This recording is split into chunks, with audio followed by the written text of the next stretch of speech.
जय जगन्नाथ सांग मैंने इंडियन पॉलिटर आम नेक्स्ट क्वेश्चन डिस्कसन करबा regarding article 29 and regarding article 30 जोटा को कह जाए कल्चरल एंड एजुकेशनल राइट्स बा माइनॉरिटी राइट बोली कह जाए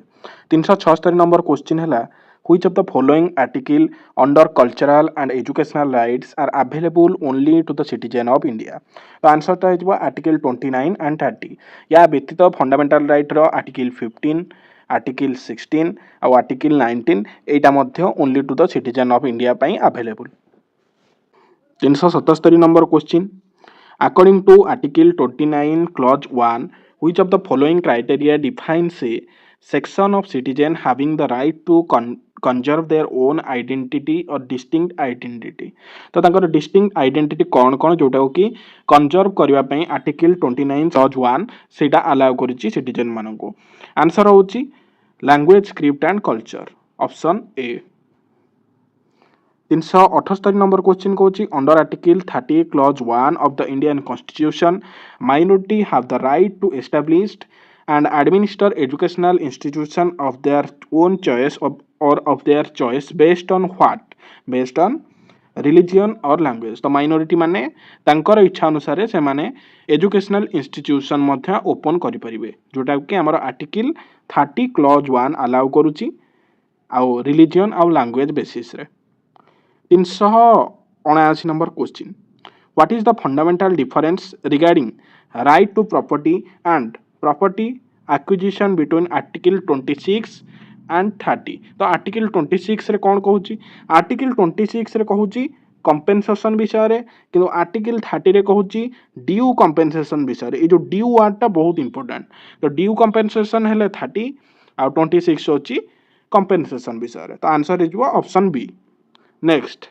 380 number question according to article 30 clause 2 of the constitution on what ground is the state prohibit from discriminating against an educational institution when regarding aid तो aid जेतले provide करूची तो article 30 clause 2 रे को ground विषय से डिस्कशन करिछि जोटा कि स्टेट प्रोहिबिट फ्रॉम डिस्क्रिमिनेटिंग तो को ग्राउंड रे स्टेट प्रोहिबिशन करि परिबनी बा डिस्क्रिमिनेशन करि परिबा नाही it is answer of option C it is under the management of a minority whether based on religion और लैंग्वेज तो एटा डिस्क्रिमिनेशन कोनोसी स्टेट करि परिबो नाही 381 number question कहूची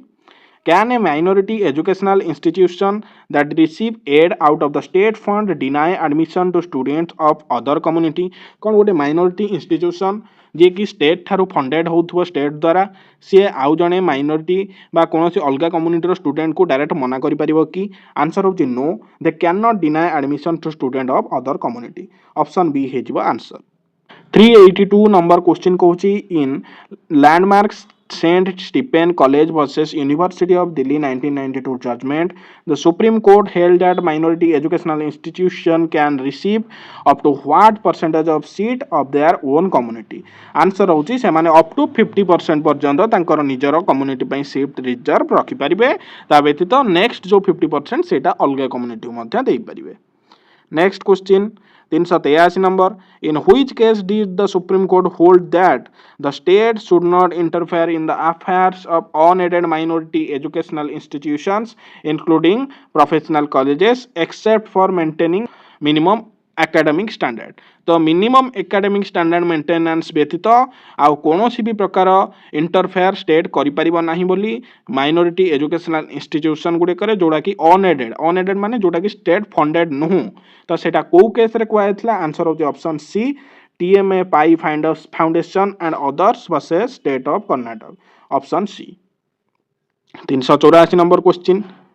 Which of the following religious community have been officially accorded minority status by the government of India बा GOI तो government of India द्वारा को कम्युनिटी गुडा को माइनॉरिटी बोली कहा जाउची answer of the option A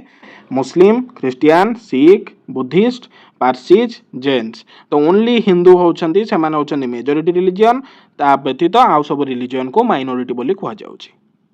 385 number question which article of the Indian Constitution empowered or gives citizens the right to approach the court if their fundamental rights are violated answer होची article 32 को से जो अंबेडकर कहले it is the soul of the constitution तो article 32 को B R. Ambedkar कहिथिले एहा होची हमर संविधान रो आत्मा आउ एईटा ही गोटिए जिंस जोटा कि संविधान रे समस्त राइट को प्रोटेक्ट करूची आउ या परे जो नेक्स्ट जो मु क्वेश्चन आनिबी सेटा रिगार्डिंग 5 टाइप ऑफ रीड्स तो रीड्स जारी करी थाए हमर आर्टिकल 32 तो 5 प्रकार रीड्स रहिची से 5 प्रकार रीड केमिति कोन ता विषय रे भलसे मु डिस्कशन करिवि 15टा क्वेश्चन